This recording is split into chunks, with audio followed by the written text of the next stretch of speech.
Long gone are the days where a prologue or a team time trial would start the Tour de France. Oh no, this was to be full-on racing from the very, very start on a dramatic day, out from Lille and back again, just shy of 185 kilometres of sheer action loop. There were nerves out there, to be sure.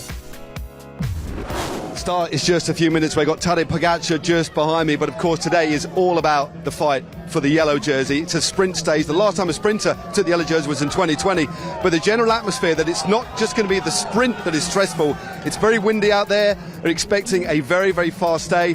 The sprinters are under more pressure than ever because the prize that's at stake, but everybody is on it, and we have all of the top tier sprinters in the world here today.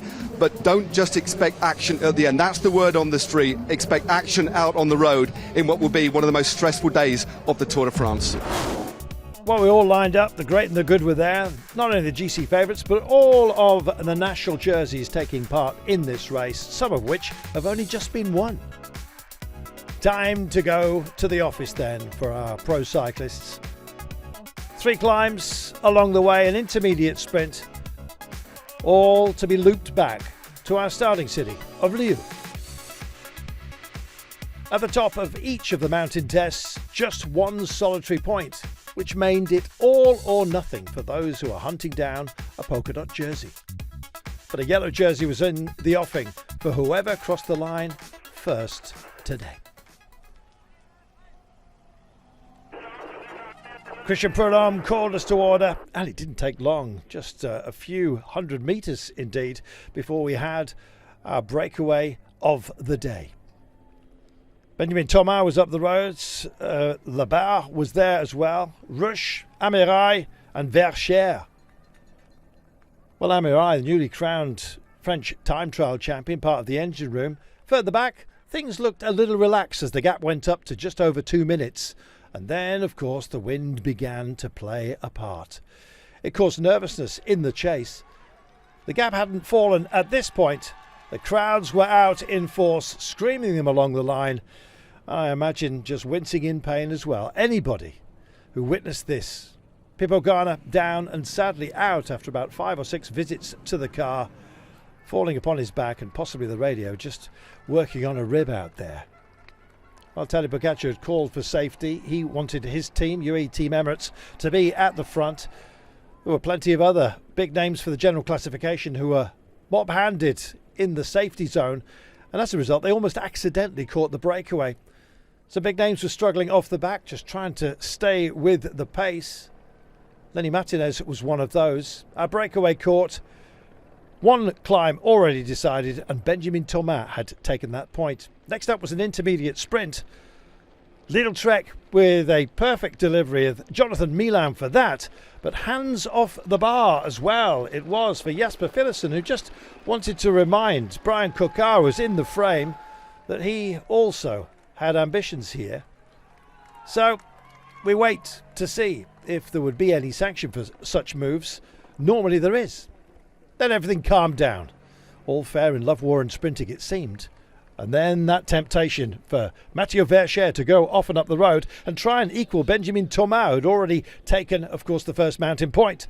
Thomas was determined that this was not going to happen. Thomas for Cofidis in the red gilet here, just riding with Verchères, then tried to go round him on the cobbles, unstable surface, and they both came down. Well, that was after Benjamin Thomas had crossed the line. Again, all fair in love, war, sprinting and climbing, it seemed. So a King of the Mountains jersey had been offered up, and then the wind blew. And it blew a hole in many ambitions out there, I can tell you. 75 kilometres ago, the Echelons were forming, and it was a nightmare for plenty. Martinez kept getting back in, kept getting blown out the back as well. Ultimately on the day he was to finish alone, can you believe? Last man in point, guess who? Jonas Vingegaard. Well, if it's on the floor, he'll pick it up.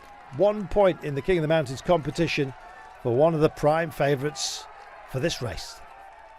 And so as we started to come into town, we were picking out the main favourites for the day. but the wind, as you can see from the flags at the side of the road, was absolutely torturous. And the closer we got to our finale, the more determined some teams were to make this day their own. You had to be very strong, maybe just a little bit lucky as well, to be in the right echelon. And as it formed, yes, sure, the big GC riders were up there, but so was Alpecin-Deceuninck having fun. Unlike Remco Evenepoel, who maybe wasn't having too much fun, just getting a little bit cross-country, as you saw momentarily. That was how important the battle for real estate was within the peloton. It was nervous times. It kept reforming, breaking down, and then ultimately we had a very selective group up front. Miniam Girmay was just harried and boxed out of position. More falls towards the very last of the day. Ben O'Connor, one of those that was on the deck, and ultimately we were heading for our sprint finale, but not without more bumps and bruises, it seems, along the way. Almost the character of the day, and what a finish it was! There goes Van der Poel. He moves across to the other side of the road. It's Stewart who's going to try and take a long one. Stewart who's going on the right-hand side. He's in front. He's ahead. He's going all the way to the line. Jake Stewart on the right-hand side. Behind they falter. But here comes Sørensen. There goes Philipsen. Philipsen with Girmay on the wheel. Going through the centre to try and get it. It's Philipsen all the way. Jasper Philipsen with the line. And he crosses it first. Philipsen flying, a 10th stage win of the Tour de France, and finally one that gives him the famous yellow jersey.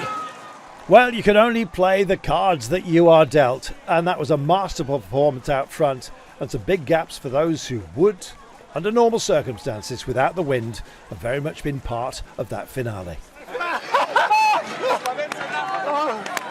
Congrats. Sorry boys, I'm not. Congrats. No interview on the line. No interview on the line. What a margin at the end. Completely dominant. Jasper Philipsen in charge, leading this race. That's a great start.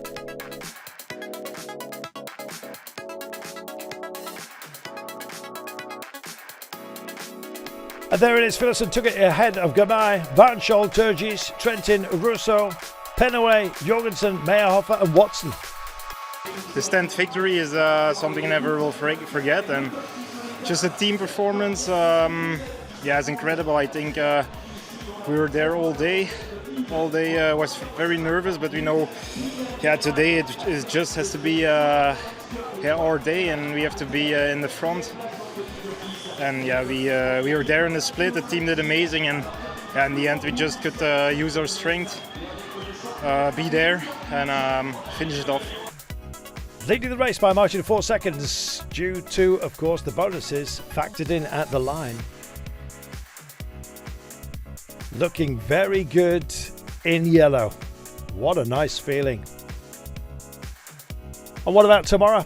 Well, he could well hold on to it. Another day for the fast men, another 50 points up for grabs at the line. A little more lumpy, as indeed the categorization of the climbs just gets tweaked ever so slightly. And an enormous day of racing. 209 kilometres. It's only the longest stage of this year's race. Boulogne-sur-Mer is our destination. And look at that, virtually no flat to be dealt with at all. The wind will blow and we'll be here.